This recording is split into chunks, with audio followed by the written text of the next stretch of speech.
Mr. Dean Smith, how are you?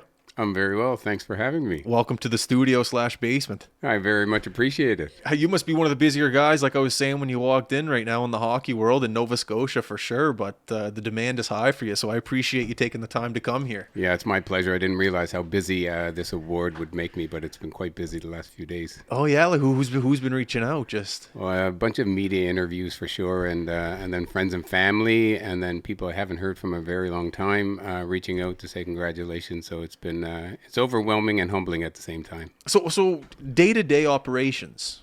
Well, what does your life look like? Well, my full-time employment, I practice law with the federal government. I Okay. practice civil litigation with Justice Canada, so that's my regular full-time employment. My extracurricular activities, as you may suspect, involves hockey. So I coach at Chebucto Minor Hockey Association here in Spryfield area, and I run the Black Youth Ice Hockey program along with many other volunteers out of Dartmouth. In addition to that, I sit on the board of directors of Hockey Nova Scotia as their diversity and inclusion chair, which stemmed from the results and findings of the task force that was struck a couple of years ago. Wow. Where did this passion come from? Do I guess just be involved in the community in general, not even just hockey, but just be involved. Yeah, I've always had this volunteer spirit. I think I acquired it growing up in Whitney Pier. There's a lot of individuals in my community that volunteered a lot of hours while I was growing up. And I think it just caught on. I remember Marie Green, Charles Shepard down in Whitney Pier put in hours and hours of volunteer work with us young kids, and it rubbed off. And I think as a result, I commit myself every year to volunteer time with various organizations and various things close to my heart. Did you grow up playing? I grew up playing hockey. Yeah, Yes, I yeah. grew up in Whitney Pier. Where's Whitney Pier? I'm sorry, my geography is not the best. Quite okay. It's in Sydney. Okay. It's a community. It was voted the most multicultural community east of Montreal for many years. It's a very diverse community. It had 9 denominational churches in a 5-block radius. And at the turn of the century, there were many immigrants that came to work in the steel plant and the coal mines. And within a 5 blocks radius, you would have a Ukrainian church, you would have a Polish church, you would have an Italian Catholic church. My church, the St. African Orthodox Church, St. Philip's African Orthodox Church, Catholic Church is a Jewish synagogue. So it was a very diverse community. Oh, no way. Do you think that helped your upbringing of just being able to volunteer with different organizations and different groups, just being involved in different cultures growing up? I think it had a significant impact on how I walk through this world. To be honest, I am very patient. I like to learn. Growing up, I could be eating pierogies in a Polish community hall one week and then Caribbean chicken in my own community hall the next weekend. So walking through those spaces became somewhat normal for me. And as a result, I have a respect for many cultures. And seeing many cultures coming into, I guess, the working world of working in law, do you think that helped you as well? Yeah, I think it's the manner in which you approach people and the manner in which you speak to people, I think is important because what we don't realize sometimes is there's a history to everyone. And unless you know that history, the prejudging is not the place to be. So I like to take my time to learn and understand and treat people with respect. That's great. So I guess moving forward into when did you find out that you were the recipient of the Willie O'Reed Award? Well, I found out that I was nominated, and big thanks to Gareth McDonald, Communications with Hockey Nova Scotia, also the play-by-play announcer for the Mooseheads. He nominated me, and unbeknownst to me, he nominated me. And suddenly I got this telephone call several months ago from the NHL indicating that I was one of the finalists for the Willie O'Ree Community Hero Award, and it truly blew my mind. It was a complete surprise to me. And then I received a call a few days ago from the NHL indicating to me that they wanted to film the announcement of who was going to win the award. And I was excited by that. And included in the Canadian finalists was myself, Sororia Tinker, who plays with the Toronto Six professional women's hockey team, and Derek Klein from an Indigenous community in Saskatchewan who built an enormous facility to play hockey rink out there. And we got the call. We were all online, and Jeff Scott of the NHL asked us a few questions, why we were deserving of the award, and then he announced myself as the winner. And it was like a dream. It's like I never heard my name, so I didn't react right away, but it soon sunk in, and I was absolutely elated. That's incredible. Was there a part of you that was, I guess, grateful, or was there a part of you that was almost like not embarrassed, but just like, I don't want the attention. I just do this for the good of my heart. Like, how does that work in your head? Yeah, the first thing I thought about was all those volunteers over the years, particularly in the hockey sphere, that has helped me build diversity into this game. And I thought about them. I also thought about some individuals that I had the fortune of connecting with over the last couple of years because of my platform at Hockey Nova Scotia. And notably, I thought about John Paris Jr., who I have a great relationship with now. I thought about Bill Riley, the third black to play in the NHL, first African Nova Scotian to play in the NHL. I thought about Art Dorrington. He's a black player out of Truro who signed the very first black professional contract in hockey. A lot of people don't know his history. And of course, Willie O'Ree. So those are the names that kind of ran through my head when they announced me as the winner. And it was an incredible experience. Have you ever had a conversation with Willie?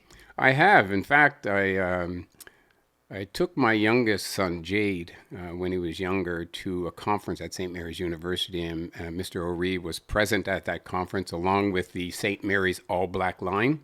They were celebrating the history of that accomplishment, and Mr. O'Ree signed my son's T-shirt, which his mom accidentally threw out several years later. But he was fortunate enough to get an autographed Willie O'Ree card a couple of years later, and he has it actually in his bedroom as we speak, displayed in his bookshelf. So I had an opportunity to meet Mr. O'Ree briefly, but I hope I get an opportunity to meet him in Nashville during the NHL Awards this June, later this month. You're going?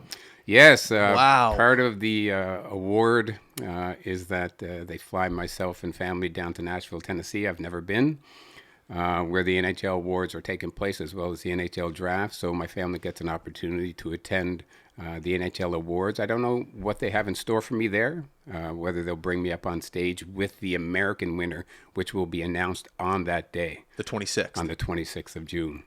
And then a couple of days later, I head over to the NHL draft, and then I get to see Connor Bedard drafted, which is going to be quite exciting, and it's going to blow my boys' minds. Oh, yeah. Yeah. It's almost like going into those situations, you don't want to know too much. You just want to let it happen to you. You don't want an itinerary. Just like, yeah, what are we doing now, you know? Yeah, and just go with the flow. And I think the NHL have some experience with that because they haven't told me much so far. They just gave me the invite and told me to book my tickets, and so we're good to go. That's great. Yeah. Going up there, what's your goal? Is your goal just to embrace the experience? Is your goal to spread the message you're trying to spread? Like, what's the overall goal going up to Nashville for you? Yeah, I think my overall goal is to go to Nashville and, first of all, to have some quality time with my family away. That would be nice. And the other goal I'd like to have is to just, spread the work that we're doing here in Nova Scotia, particularly in the equity, diversity, and inclusion space in hockey. And I think it's important for Nova Scotians to know that in many cases we're leading the charge in this space. Everybody knows in Canada and in North America, for that matter, that hockey has been going through some turmoil over the last couple of years.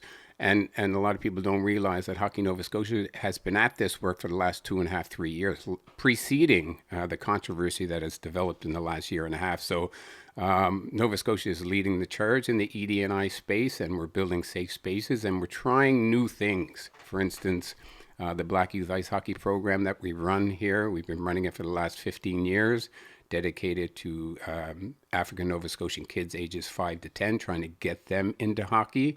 We support the Indigenous Girls Hockey Program run by Ryan Francis in the province. We also support the New Canadians program, Breaking Ice. It's an opportunity to get new Canadians into the game as well. And this July, we're supporting a queer hockey tournament here in the Halifax, which is going to bring 6 teams from across North America to play. So we're trying to expand, and we're trying to be as diverse as possible and to meet communities where they are. And I think that's where the progress is made. When it comes to the youth black hockey program, do you find yourself having to go out and find the kids, or do you have kids that want to play that maybe just can't afford it? Like, how do you go about picking the children that want to be involved? Well, early on in the program's history, we had to go out and find children to play. But in the last 3 or 4 years, to be honest, we've had a waiting list. We've had 40 African Nova Scotian kids join the program. We've had waiting lists of maybe a dozen kids wanting to get into the program. So I think it's the success is catching on. And we're slowly seeing increased numbers of those kids transitioning into minor hockey. And I'll talk about the task force work a little later, but one of the things we found was access programs is one thing. But the next stage of making sure that kids transition into minor hockey and are supported in minor hockey is another big challenge. And we've made a few steps to try to address that in the last couple of years with some success, but we're still working on it. That's great. That must be one of the most rewarding feelings in the world, to have a kid not only, like you say, be entered into the program, but to move on from the program and play minor hockey. Absolutely, absolutely rewarding, and it's the best feeling ever.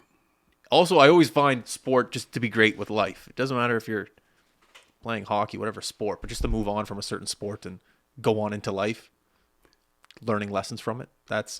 I love seeing that. Well, that's the absolute key to the game, right? It's a game after all, right? And if you're not having fun, if you're not smiling playing the game, then really is it a game? And what comes with that game is those life skills that you use for the rest of your life, the ability to work as a team. That teamwork is critical as you grow older, right? Into adulthood. The ability to communicate is critical as you grow into adulthood, and so many other attributes that you learn through this game that will carry you well in life. I can tell you're a good communicator, and also by you telling me where you're from and you're dealing with different cultures and you know how to listen, you know how to be patient. How long have we been talking? 15 minutes. I pick it up already. You know how to do it. Where'd you go to school? Well, I graduated high school at a Sydney Academy in Sydney. Yeah. It was interesting. Myself and a bunch of friends at the time were also with the Canadian Armed Forces Reserves, and my goal in life was to join regular force. But there was a good friend of mine in Whitney Pier, Darren Desmond, who was a sports fanatic at the time. He said to me at one point in time in grade 12, "Dean, did you hear about this program in Halifax called the Transition Year Program at Dalhousie University?" And I hadn't heard about it, and I wasn't at the time, to be honest, very interested because I was heading off to the Reg Force. I figured that was my career and my life, and he said, "Let's go fill out an application, see if we can get in." And it was an entry program into university. So we filled out the application. We ran around that afternoon. It was the final day to submit the applications. And I had a good friend of mine, Jane Crowley, who has passed since. She wrote me a reference. And one of my teachers wrote me a reference. I submitted it. And 3 weeks later, I got a call from Dalhousie University telling me that I was accepted to university. Something absolutely new to me. It was foreign to me to consider university. I've heard about it all my life, but I never really considered it as a path for me. And that's where it all began. So I started Dalhousie in 1985. I graduated with a Bachelor of Arts degree in political science. I took off to Queen's University in Kingston, Ontario. I studied some public administration and additional politics. And then I came back to Dal for law school. And I graduated in law school in 1999. Wow. Busy guy. Kind of busy, yes. Moving around. I've been to Queens. Really nice school. Cool town. Beautiful town, Yeah. Cool atmosphere. Military town too, isn't it? There's like Yeah. a base across the water. Canadian, military college is there. Yes. Yes. Yeah. Yeah. No, really cool town for Yeah, sure. beautiful. It is. It reminds me of Halifax a bit. School. It does remind, It. other than Lake Ontario versus the ocean. Yeah. Other than that, yeah. It feels just like Halifax. You're right. 100%. Yeah. You can answer this. You don't have to, but you won $25,000 USD to donate to any charity you'd like to donate to. Do you have any ideas to what to do with that money? Justin, I'll speak about it all day long. I don't know, like maybe I'll you speak got- about it all day long. Obviously, the award itself, the funding is sponsored by Hyundai Canada, so I'll have a conversation, obviously, with the donor, and the rules stipulate that I get an opportunity to donate $25,000 US to a charity of my choice. Obviously, it will have to be approved by Hyundai Canada, but I have three entities in mind that I've been considering.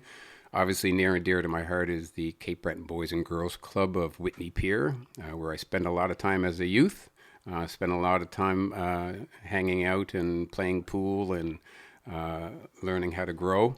Another entity is Adsum House, Women and Family Shelter here in Halifax. I was going to donate some of those proceeds to. And then I have a couple of scholarships for African Nova Scotian students I was thinking of contributing the remainder to. So those are three ideas. Student athletes or just students? Students generally. I know there's the Apex Golf Tournament in Truro has a scholarship program for young African Nova Scotian kids. And I know there's the Black Lives Matter Golf program out of Dartmouth that I'd like to donate some of the funding to as a scholarship or bursary piece. Do you find it challenging at all to pick and choose where you don't, not money, but just time? There's so many people to help. There's so many causes to work towards. Do you find it difficult, or do you just follow your heart? You know what? I kind of just follow my passion. And as I started the practice of law, I was working initially with the Provincial Department of Justice for a number of years, and I had an opportunity to volunteer with Reachability, which is an organization that provides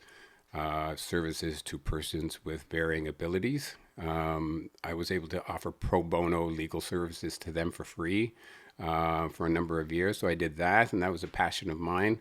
I also did young offender mediation processes with the Criminal Justice Society back in the day, where I got an opportunity to bring those in conflict with the law, youth in conflict with the law, with victims of their offenses, along with policing, and try to get to a meeting of the minds and a resolution to see the effects of their behavior. And then later on, I get into the Delmore Buddy Day Learning Institute, which is an educational institute which is designed to improve the educational outcomes for African Nova Scotian students. We brought that institute from an idea on a page to a multi-million-dollar institute down in the heart of Halifax on Cornwallis Street. And then I got into some of the hockey processes over the last 15 years, and here I am today, talking to you. That's great. Do you have I was wondering if you had like a success story about a family, maybe an individual, maybe an organization that just maybe was struggling a bit. You put time, effort, maybe finances, and now they're flourishing. Is there any story that comes to mind in that realm? Absolutely, and I'll relate it to hockey because we have a number of graduates of our Black Youth Ice Hockey program. As I mentioned, it's designed for African Nova Scotian kids aged 5 to 10. And we had one particular youth join us a number of years ago. He was 9 years of age at the time, and very first time on skates. And his father, who would bring him every Saturday to the sessions, didn't know how to skate at the time. So while his son is going through the program, Dad decides to take skating lessons at another entity so that he could at least help his son and understand what his son's going through in this development, right? So we reached the end of the season, and we invite his son back for a second year of the Black Youth Ice Hockey program. And lo and behold, who comes out to volunteer with his son, with him, but his dad, right? So his dad is now on the ice with us, and it became an absolutely family affair. And his son developed so quickly and so well and took to the game so well. And last year he was playing U15 major. No so way. yeah, it's an incredible story, and it's just one of several that we have coming out of the Black Youth Ice Hockey program. And his dad to this day is still on the ice helping us. Oh yeah? That's great. It's So absolutely he was great. taking the lessons while he was on the ice as well. Yeah, he told us, he said, you know what, just so I can understand what my son is going through, because his son had a hard time really learning the game, learning to skate and learning to handle the puck. And he said, just so I can get a sense of really what my son is going through, I'm going to do this. So that's where he ended up. That's great. Yeah. And talking about those rewarding feelings, that's one of them right there. It's amazing. Just And- seeing that. And just to add to that, this individual, this young person, as well as many others who graduated with the program, come back and are now junior coaches with the program. So we have this junior coach mentorship program going on within the program itself. So every week, every Saturday between October and March, we have at least 4 or 5 graduates of varying years come back to help us out. So it's an amazing process. That's what it's all about. It is, Just truly. recycling the talent, coming back. We helped you, now you help the next generation. Giving back, yeah. That's great. Yeah. You're on the board of directors with Hockey Nova Scotia. Those meetings, what's your demeanor? What's your goal to get across on being a board of Nova Scotia? Well, to be honest, my demeanor nowadays is different than my demeanor when I began with the board of directors. And to be open and honest with you, when we first started work on the task force, which was struck by Hockey Nova Scotia after incidents of racism in Nova Scotia in the game, I was asked to chair the task force. And we brought together a diverse group of individuals from across the province, members of Indigenous communities within the province, members of the African Nova Scotian communities, members of the LGBTQ plus community, and persons with disabilities formed the task force. So we went out and we asked the important questions, not to those who are currently excelling in the game. We wanted to know what are the answers and what are the solutions from those individuals who tried the game but left the game because they didn't feel comfortable, never tried the game in the first place, and the like. So we examined and we reached out in a public consultation cross province, and we heard nearly 1,000 recommendations coming back our way of how to improve the game. Just like emails? Received, it was a formal survey that went out. It was an innovative digital survey that went out across the province, and we asked those communities to respond. And they responded with over 1,000 recommendations. 840 people responded with over 1,000 recommendations and ideas how to improve the game. So one of those recommendations was representation at all levels of the game, including the board of directors. So what we did in our mandate was we drafted a provision that allows us to make recommendations in real time. Recommendations where the board would vote while the task force was still working, as opposed to a set of recommendations at the end of the task force work that they can accept or deny. Like work on in the summer or something like that. I see what you're saying. Exactly. So we wanted answers from the board of directors as we were doing the work. So one of those recommendations in real time was the establishment of a permanent seat on the board of directors to address equity, diversity, and inclusion in the game. And at first I was frustrated. I didn't think that recommendation would pass, but it passed unanimously to my surprise, and a seat was immediately created on the board of directors, which I then occupied. And from that point forward, I had confidence that the board of directors was heading in the right direction, wanting to build equity, diversity, and inclusion into the game and fairness. Well, yeah, it must be one of the most rewarding jobs there is. Because I played a high level of hockey. I know what it's like. I know the elitism we're talking about, and I'd never really got to witness the other end of it.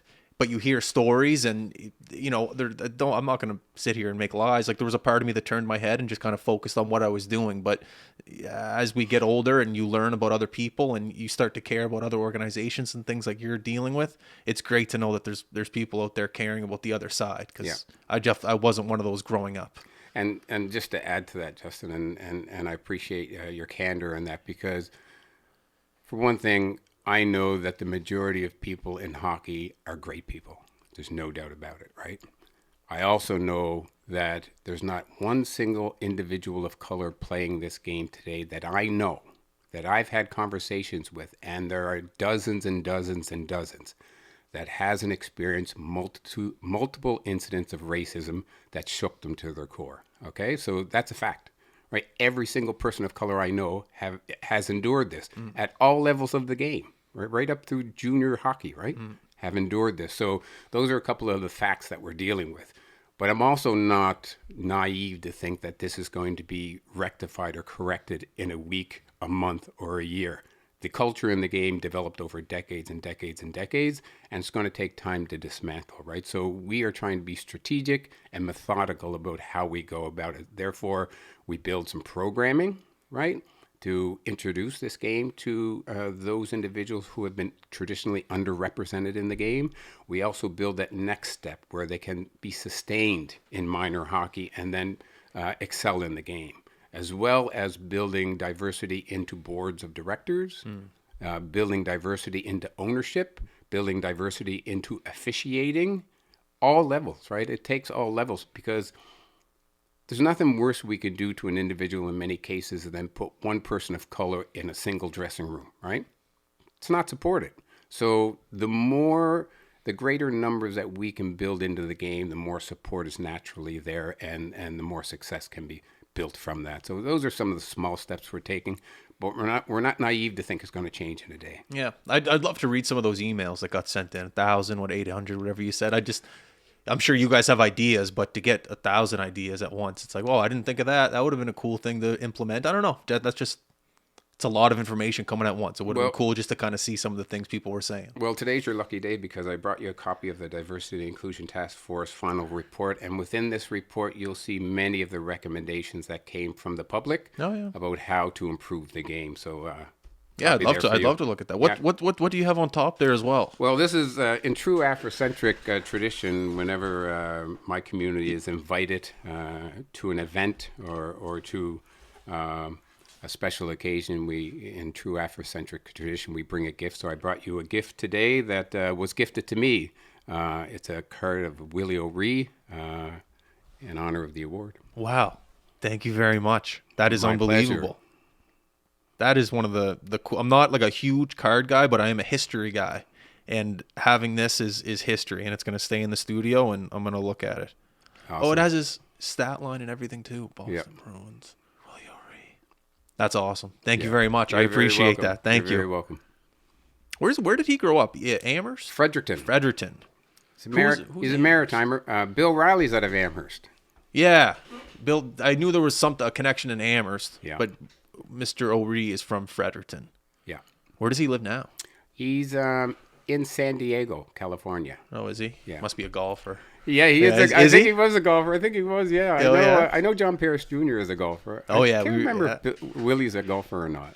John didn't leave the studio. Like, we have a little putting mat over there. So after the podcast, he stuck around for 30 minutes and he was putting. We were chatting about golf. actually, as I mentioned, John's in the city now. They're going to name the West Hants Community Arena, the rink portion, after him. And he and I were supposed to golf this week, but he had to get a cortisone shot in his wrist, so he can't golf. Yeah, he was saying that. He has a couple injuries. Yeah. Whatever. He says he hits the ball straight. So. Yeah, that's what he told me. I was waiting to see that, right? That's the thing. We got to get up to Texas and see if he's telling the truth or not. I'm with you on that. So tell me about tomorrow. How many people are going up? You said the mayor's going as well. To tell me a little bit about tomorrow. Yeah. So the mayor of mayor of West Hants municipality, and all the council are going to be present. And it was the council that passed the resolution a number of months ago to name the West Hants community rink in honor of John Paris Jr. So John Paris's family are going to be in attendance, as well as the community is going to come out in full force and support him for this incredible honor. He's humbled by it. I spoke to him a number of times. He's absolutely humbled by it. He never expected these accolades to be coming his way after so many years. And I really have to give credit to Gareth McDonald of Hockey Nova Scotia, because it was Gareth who approached me a couple of years ago and said, Dean, why haven't we recognized John Paris Jr., right? I have this idea that I'd like to recommend him for induction into the Hockey Hall of Fame. Do you support it? I said, well, let's do it. Let's do it. And really, Gareth has done all the legwork, and fortunately, I've been there to support him along the way. So all credit to Gareth. Gareth called me to get John on the podcast, and he gave me a rundown of his history. And I came home. I was at the gym when he called me. And then I came home, went on my laptop, and researched John Paris Jr. and all the accolades that he accomplished over his years. Yeah. And just, how do I not know of this individual? Just unbelievable accomplishments. And it's unbelievable. You're right. And it's interesting. In the final report of the task force, we talk in a section of the final report, we talk about how Nova Scotians are very familiar with the histories of Sidney Crosby and Brad Marchand and Nathan McKinnon and Jill Saulnier and Troy Ryan, but there's a lost history that's often overlooked. That is the history of, Bill Riley, the first black Nova Scotian to play in the NHL. Willie O'Ree finally getting recognition, long overdue.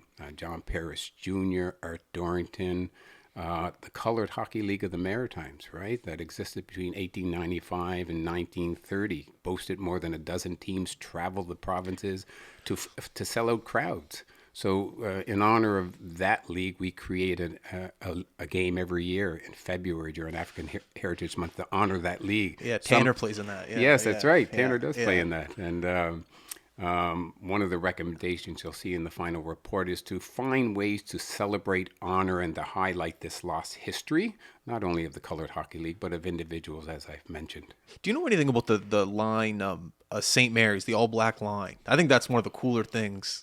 Back in what year was that? 1970, maybe? Do you, 74?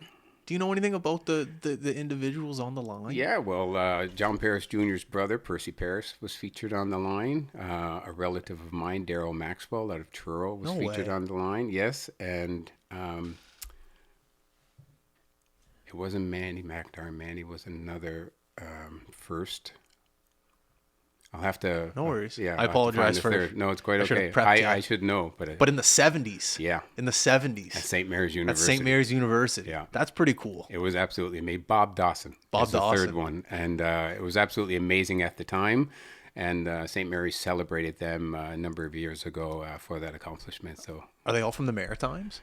Other than they were at the time, I believe, all from the Maritimes. Obviously, I know Percy Paris out of Windsor, Nova Scotia, Daryl Maxwell out of Truro, and Bob, I believe, was from the Maritimes as well. Is now living in Ottawa and is a staunch advocate of hockey. Oh yeah? Yeah, Yeah, that's pretty cool history coming back from the 70s and St. amazing. Mary's. Amazing. There's some really cool history, not just even hockey, just history in general from Nova Scotia. Yeah, some a cool lot- stuff. It's often overlooked, but there is some amazing history in Nova Scotia if you look deep enough. It is. As I get older, well, the pandemic, there was just so much time to kill. Yeah. And you're just on your laptop, and that's kind of where I became a little bit more interested just in the province where I live, because you have, you have the access. Why not look it up? And you have time to kill, so do it. Nova Scotia is absolutely amazing. Yeah, it's cool. It's Yeah. great. The plan from now until going to Nashville. You're busy. What are you doing in between now and then? Mostly, I have quite a caseload at work, so I'll be busy trying to keep my head down and get a lot of that done before I take off for Nashville. I know that I also sit on the board of directors of the Black Ice Hockey and Sports Hall of Fame Society, and we're trying to. We partner with Hockey Nova Scotia to put on the Black Youth Ice Hockey program, so we'll probably be gearing up a bit of that in preparation for the season coming up. And trying to get a visit in with my family down in Cape Breton before I take off, and then just jumping on a plane on June 24th and heading down. Everyone must be so proud of you from back home. You know what? Cape Breton stepped up in a huge way, and I think they broke the voting machines at the NHL because part of this award was public voting. And I know when the NHL contacted me and told me I was a finalist and I'd go to public voting, the next word I heard from the NHL was that you have an awful lot of support in Nova Scotia. I just want to let you know that, right? And I know a lot of that was pushed by Cape Breton and Nova Scotia generally. My mom went to Riverview High School, so she always tells me stories about the community and the community support and how everyone has everyone's back. Yeah. I went there for a tournament a couple months ago, and my mom was like, "You got to stop into my old high school, say hi to the principal." I'm like, "Mom, the principal's probably not still there from when you were there." Like she always wants me to connect back to Cape Breton, but Yeah. that's just the way the people are there. It's The just people- they connect. The people are there and they're very supportive, and I benefited from that greatly throughout my life, and as well as for this award. You said that you were involved in Shabukto minor hockey. What do you coach there? Yeah, so I coach at the U13 level, and last year I coached at the U13 level and the U18 level, and this year I was head coach of the U13 B team my son plays for. Okay. And I was listed as a coach on the U18 team, but only if needed in emergency situations. So Okay, good stuff. Yeah. Man, I'm just trying to fill in your time. Like there's just so many things that you're doing.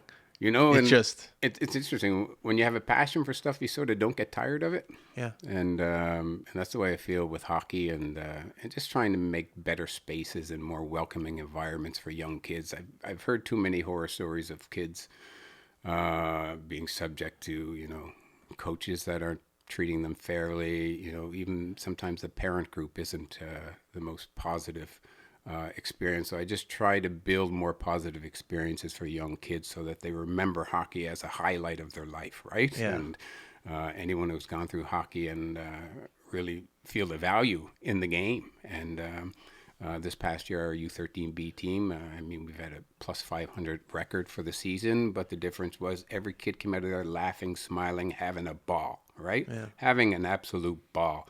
And seeing their characters develop over the years is the most treasured thing I could ever remember. Is your son old enough to understand why you're getting this award? Yeah, I think he is. Yeah, I think he is. He is over the moon. It's interesting because different characters for different children, right? So my oldest boy, it's interesting. My oldest boy has been playing hockey a very long time.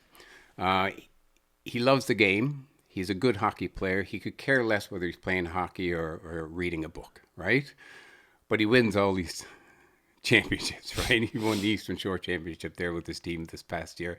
And my youngest boy, who's fanatical about hockey, loves hockey, just wants to win everything. He can't clinch a title, right? Can't clinch a title, right? But he stays with it. Yeah, he knows the enormity of the award, and he cherishes Willie O'Ree, and he cherishes all these hockey cards that I bring him of black players that have succeeded. He has Wayne Simmons' card, he has Art Dorrington's card, he has Willie O'Ree's card, and he has his hat signed by John Paris Jr. I mean, he knows his place in the game, and he knows the history of blacks in the league, and he always comes out and volunteers with our Black Youth Ice Hockey program. He's volunteered with our BIPOC First Shift program. He's volunteered. He's the junior referee, so he's volunteered at our Colored Hockey League of the Maritimes game, just as a symbol of young referees coming up.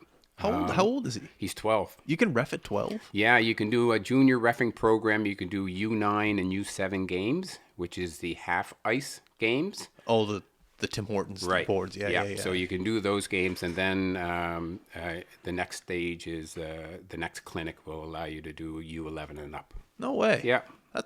That's young. Yeah, it is young. That's crazy, though. Yeah. If he likes it, that's great. Yeah, we need more referees in the game. Yeah. Yeah, that's a whole nother topic. But what a great job. Amazing. Like, amazing. What a great job coming up. You'd rather be working there than... Well, there's a lot of good jobs, but like as for a teenager coming up, a great job being a ref. And he laughs at his older brother. His older brother's working for minimum wage at our community center in Prospect area. And as a junior referee, he's making $17 an hour. No way. Yeah, what's minimum wage? 15. So he's making he's making more. Yeah. So it's an ongoing joke between him and his brother. Yeah. That's great. That's good stuff. It's great. The most thing out of all this that you're proud of? Are you proud of yourself? Are you proud of the people you surround yourself with? What is the most thing that you consider an accomplishment? The thing that I'm most proud of is the fact that really the world is looking at Nova Scotia. And the world is looking at Nova Scotia for really good reasons. And those reasons are the work that volunteers put into making the game more welcoming for underrepresented communities. That's the reason we're getting this award, right? We're getting this award because we have our hands in trying to improve this game for so many underrepresented communities. As I mentioned, in July, we have the LGBTQ plus community that are going to be highlighted in the city of Halifax for a tournament, right? We have the Indigenous Girls Program, which is growing at the hands of Ryan Francis here in the province. We have new Canadians taking up the game every day. And we have our Black Youth Ice Hockey program as well that is growing and growing and growing and becoming more popular. It's those things that we're being recognized with the Willie O'Ree Community Hero Award, and we're being recognized across the world, right? And that's what makes me most proud. It's not the personal accolades for me. I mean, I'm used to putting my head down, putting in the volunteer hours and being on the ice and keeping kids smiling, right? That's what I do, and that's what I love. But this award is truly for those volunteers that make that happen, and that's what I'm most proud of. Do you think, I don't want to disrespect any other provinces, but being from Nova Scotia, do you think that helps your cause? It's a great question, and it's absolutely a belief of mine that we are that size, right? We're not too large, that we can turn on a dime. We can turn as quickly as Sidney Crosby and to move in a new direction, right? And I think that that goes a long way in figuring out, what works in this province. So we can come up with an idea, and because we're the size we are, we can make that happen across the province pretty quickly, right? So I think that is a key focus. Just in the sense that you don't need approval from 10 guys before something happens. Yeah, precisely, right? I mean, if you try to do some of the things we're doing here in Nova Scotia in the GTA, for instance, Toronto, I mean, it could take months before you get an approval to do something, right? That's just my sense. In Nova Scotia, the board of directors of Hockey Nova Scotia has given its diversity and inclusion committee, the one I chair, lots of latitude to do good work, right? And they've been supportive all along the way. So we can introduce concepts, we can introduce new directions, and prime example, we introduced last year the Bill Riley Scholarship and the Bill Riley Award to recognize African Nova Scotian kids in the game, trying to bring more kids, into the game. The Colored Hockey League of the Maritimes, they've supported that annual game, as well as Jumpstart Charities have been there for us every step of the way. So those are some of the things we can do and get support from the board of directors. And I think that's part of the reason for our success. I think with this award too, it's giving you a lot of momentum. Not that you don't have momentum already, but it's going to be really interesting to see what you do in the months of September, August, just moving into the hockey season after getting this award in June. It just feels like a lot of momentum is moving in your way. I think momentum is the key term, because I'm a firm believer in striking while the iron's hot, and I think I don't take credit for any of these stories that I tell, but I do take a little credit for the platform that it creates that allows us to do the work we're doing, right? So these stories are long overdue. They should have been told a long time ago, and this energy should have been put into this a long time ago. But you got to start where you start, right? And for us to be able to do this and build momentum and to try to attract new people to the game, new communities to the game, it's all we're about. So kudos to everybody involved. That's great. I think one thing we should do before we end the podcast is give where can people go to find more information about what you do? Well, you can, first of all, if you want to start, you can go to hockeynovascotia.ca, and you could have a review of the Hockey Nova Scotia Diversity and Inclusion Task Force report. Through that report, you'll find many of the recommendations that we made to improving the game and making it more welcoming. And after that, you can probably track us on the Facebook page and see, where we're going with some of this work. And yeah, that's probably where you could probably say most updated. Sounds good. We'd love to be able to help out too in terms of like filming stuff. We love miking people up. We love being involved in like events. We always like finding the funny moments of just anything in life, especially sports. So I don't know if there's anything we could do to shoot us a message, and we'd love to be there. I'll make sure to keep you updated for sure, Justin. Thanks 100%. For having me. No, that was great. Thank you very much for joining. Everyone listening, thank you very much for tuning in. I appreciate it. Dean, thank you for coming as well. Enjoy your summer. Have fun. Make sure to tune in June 26th to the NHL Awards or the draft that you'll be there. The awards. So make sure to tune into the awards. You may see this guy on TV. We'll see. Yeah. All Appreciate it. Now, have a good one. We're out. Peace. Bye.